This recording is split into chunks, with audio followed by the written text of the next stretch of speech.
एक और बड़ी अच्छी चीज हमने इस बार की कि बच्चे क्या करते थे, पहले अप्लाई करते थे 1500 रुपए देते थे और फिर काउंसलिंग की फीस 1000 रुपए देते थे बाहर।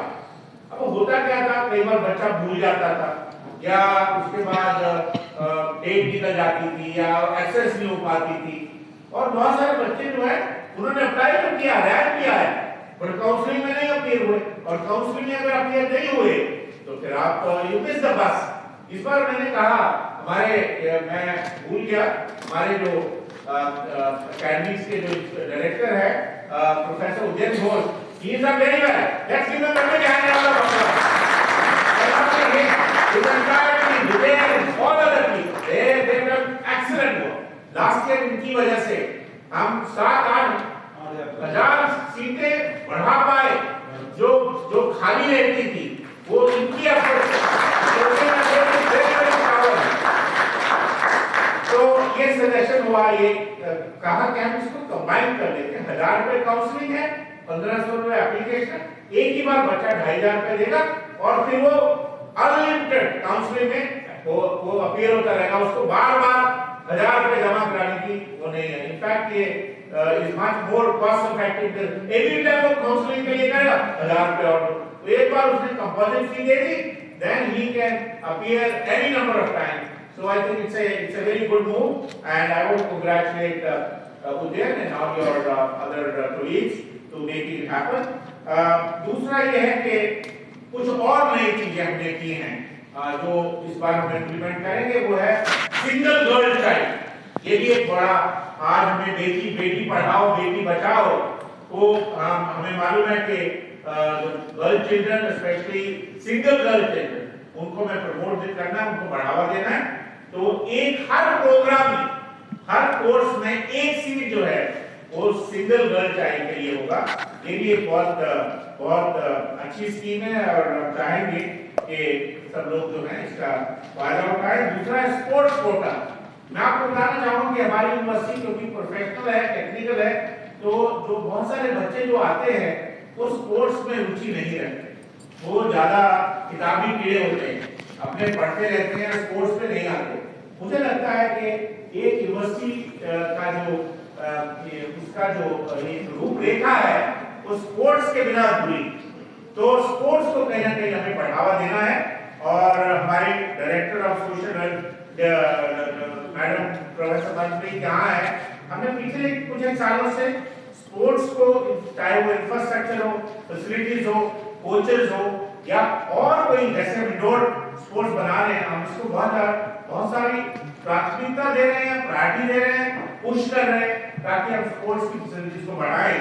और तो इसके लिए हमने स्पोर्ट्स कोटा भी शुरू किया कि हम जो बहुत सारे बच्चे जो हैं वो नेशनल लेवल पे, स्टेट लेवल पे या और किसी डिस्ट्रिक्ट लेवल पे जो पार्टिसिपेट करते हैं, उनका एक स्कोरिंग मेथड है, उनको हम एक प्रायोरिटी दें ताकि हम देखिए हमें हमारे देश को स्किल्स में सब चीजों में बढ़िया करना, पर हमें स्पोर्ट्स में भी, चाहे वो ओलंपिक्स हो चाहे वो पैरालंपिक्स हो, उनमें भी हमें आगे बढ़ना है। तो इसके लिए भी हमने ये उनको 2% जो मैक्सिमम सीटें जो है वो स्पोर्ट्स के लिए हर प्रोग्राम में शुरू की हैं। दूसरा आज जो एजुकेशन है वो स्टूडेंट सेंट्रिक, हर चीज जो है स्टूडेंट के भले के लिए। पुराने जमाने में क्या होता था, अभी टुडे इसी जैसे कस्टमर इज अ किंग। पुराने जमाने में क्या होता था, हमारे पास बड़ी लिमिटेड ऑप्शन होती थी। आज आपको कोई भी चीज खरीदनी है तो आपके पास हजारों ऑप्शंस है ना। वही नीति जो है वो एजुकेशन में भी होनी चाहिए। आज एक बच्चे के पास उसको किस रास्ते से जाना है और कैसे जाना है वो सब होना चाहिए, उपलब्ध होना चाहिए। कोई हमें टाइट नहीं का किसी रास्ते से जाओ, तो उसके लिए हमने क्या किया है, ये भी बहुत पुराने जमाने में हमारे सिर्फ एक एंट्रेंस टेस्ट होता था, जो उसमें बैठेगा उसको एडमिशन मिलेगी, नहीं मिलेगी।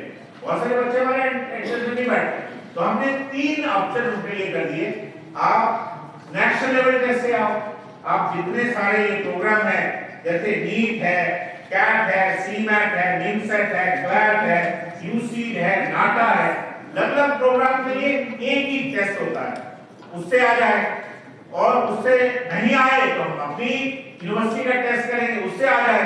अगर उससे भी नहीं आए तो आप CUT से आ जाए, जो एक सेंट्रल यूनिवर्सिटी एंट्रेंस है और कॉमन यूनिवर्सिटी जो NTA करती है। तो हमारे उनके पास सारे रास्ते हैं, ऑप्शन है कि वो कहीं अपनी एडमिशन से वो वंचित ना रह जाए, उनको ऑप्शन मिले। और हम जो CET करने जा रहे हैं वो भी डेट बहुत इंपॉर्टेंट है, बिकॉज लाखों बच्चे जो हैं हमारे टेस्ट में बैठते हैं और वो उसकी डेट है 26 अप्रैल से हम जो है ये कॉमन एंट्रेंस टेस्ट तो यूनिवर्सिटी करती है वो उसका हम शुरुआत करेंगे और ये 18 मई तक चलेगा, क्योंकि इसमें हमें 52 टेस्ट करने हैं, 52 CET, अलग-अलग प्रोग्राम का अलग-अलग टेस्ट होता है और हम इसको पेन एंड पेपर मोड में ही करेंगे। जैसे हम हर साल कोविड के टाइम हमने कंप्यूटर पे किया था, हमने देखा कि वो भी कोई बहुत अच्छी सक्सेसफुल स्कीम नहीं है। कुछ बच्चों को गाजियाबाद में कंप्यूटर सेंटर ने लगा दिया, किसी को ग्रेटर नोएडा में लगा दिया, तो ये बड़ी उससे बहुत ही तकलीफ हुई, बच्चे पहुंच नहीं पाए।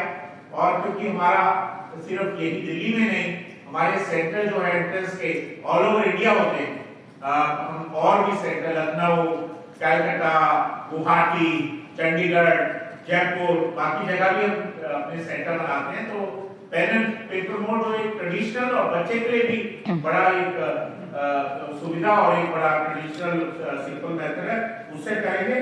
और कोई भी अगर हमारी सीटें बच जाती हैं CET से, उसको हम CUT से भरेंगे। और हमने इस बार नए क्या प्रोग्राम शुरू किए हैं वो भी बताना चाहूंगा। पहले तो मास्टर्स के क्या क्या प्रोग्राम किए, एक चीज मैं बताना चाहूंगा, पिछले सालों में बहुत सारे नए प्रोग्राम शुरू किए थे।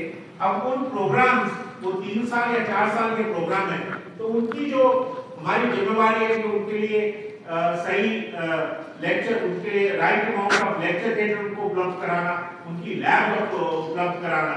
तो ये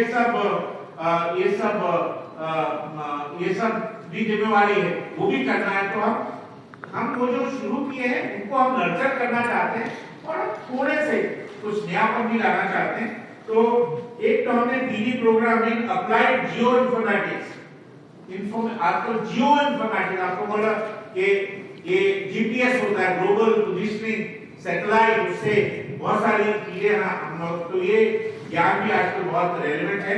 और ये university school of environment management, उसमें ये प्रोग्राम शुरू होगा, पोस्ट ग्रेजुएट प्रोग्राम।